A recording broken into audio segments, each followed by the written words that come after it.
Hello, welcome back to খেলো Bangla channel. আজকের ভিডিওতে থাকছে ইস্ট বেঙ্গলের রিজার্ভ দলের কোচ বিনোদ জর্জ তিনি যুব দল নিয়ে কেন এত বিরক্ত প্রকাশ করলেন সে খবর জানাবো। থাকছে খেলার আরও আপডেটেড খবর।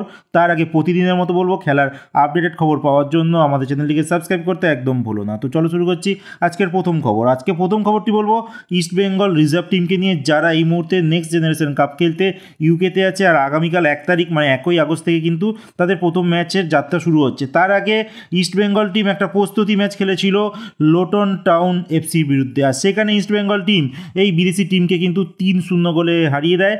আর ইস্ট বেঙ্গলের হয়ে 3টি গোল করে, একটা গোল করে শ্যামল বেসরা, দ্বিতীয় গোলটি করে ভ্যানলাল পেকা গুইতে, আর 3 নম্বর গোলটি করে বুনান্দো সিং। তো এই রইল ইস্ট বেঙ্গলের কথা। এরপর বলবো ভারত থেকে কিন্তু আরও দুখানা টিম এখানে খেলতে গেছে। একটা হচ্ছে মুথুট ফুটবল একাডেমি আর একটা হচ্ছে Punjab FC. Muthoot football academy তারা মুখোমুখি হয়েছিল কেনেটিক একাডেমির বিরুদ্ধে, যেখানে তারা 2-1 গোলে হেরে যায়। আর পাঞ্জাব টিম তারা মুখোমুখি হয়েছিল টনব্রিজ এঞ্জেল এফসির বিরুদ্ধে, যেখানে পাঞ্জাব টিম 4-1 গোলে কিন্তু বড় ব্যবধানে জয়লাভ করে। তো আগামীকাল 1 আগস্ট থেকে কিন্তু 7:30টার সময় ইস্ট বেঙ্গলের খেলা রয়েছে।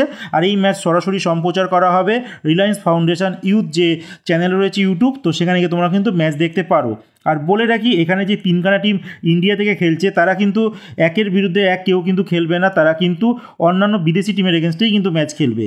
আর এখানে আরেকটা কথা বলি, এখানকার ম্যাচগুলো কিন্তু 50 মিনিটের হবে, কোনো 90 মিনিটের কিন্তু ম্যাচ এখানে হবে না। আর 25 মিনিটের কিন্তু হাফ টাইম হবে। তো তোমরা যদি কেউ দেখো যে 50 মিনিট পর কেন খেলা শেষ হয়ে গেল, তো বলে রাখি এইটাই এই টুর্নামেন্টের কিন্তু নিয়ম। এর পরের যে খবরটি বলবো, ইস্ট বেঙ্গল টিম গোকুলাম কেরালার একটি কোচকে অনেক টাকা ট্রান্সফার ফি দিয়ে কিন্তু নিজেদের ক্লাবে নিতে চায়। তো সেই কোচটির নাম হচ্ছে অ্যান্টোনিও অ্যান্ড্রুস। তো বলে রাখি এই কোচটি কে, তো বলে রাখি এই কোচটি হচ্ছে গোকুলাম কেরালার যে ওমেন্স টিম আছে সেখানকার কোচ। ইস্ট বেঙ্গলের ওমেন্স টিমের জন্য কিন্তু এই কোচটিকে তারা ট্রান্সফার ফি দিয়ে নিতে চায়, যেটা মহিলা ফুটবলে সচরাচর খুব একটা এরকম ট্রান্সফার ফি দিয়ে কিন্তু নেয় না, যেটা ইস্ট বেঙ্গল করছে। তো ইস্ট বেঙ্গল এই বছর দেখতে পাচ্ছি মহিলা ফুটবলের দিকে বাড়তি নজর দিয়েছে। তো সেই দিক থেকে দেখতে গেলে ইস্ট বেঙ্গল মহিলা ফুটবলের জন্য একটা ভালো খবর, যে একজন চ্যাম্পিয়ন মানে ওমেন্স যে আই লিগ হয়, তো সেখানকার চ্যাম্পিয়ন কোচকে কিন্তু তারা সই করাতে চলেছে। এরপর বলবো ইস্ট বেঙ্গলের রিজার্ভ টিমের কোচ বিনোদ জর্জকে নিয়ে। তো বিনোদ জর্জ একটা মন্তব্য করে, যেটা নিয়ে চারিদিকে শোরগোল পড়ে যায়। তিনি বক্তব্যতে এটাই বলেন যে আইএসএল আর আই লিগের যতগুলো যে টিম রয়েছে তাদের সিনিয়র টিমদের তারা যেমন দেখে, ঠিক তেমনভাবেই তাদের রিজার্ভ আর জুনিয়র টিমের উপরে কিন্তু নজর দেওয়া উচিত। আর ইস্ট বেঙ্গলে যে তিনি কোচিং করছেন, তো তিনি এটাও জানান যে ইস্ট বেঙ্গল থেকে তিনি ভালো সাপোর্ট পেয়েছেন, তার জন্য ফলস্বরূপ ইস্ট বেঙ্গলের যে রিজার্ভ টিম তারা কিন্তু ভালো পারফরমেন্স করছে। তো তার জন্যই east Bengal team next generation cup খেলতে ইউকেতে গেছে। আর কলকাতা লিগে এখনও অবধি কিন্তু ইস্ট বেঙ্গল বাকি টিমের তুলনায় ভালো পারফরমেন্স করছে।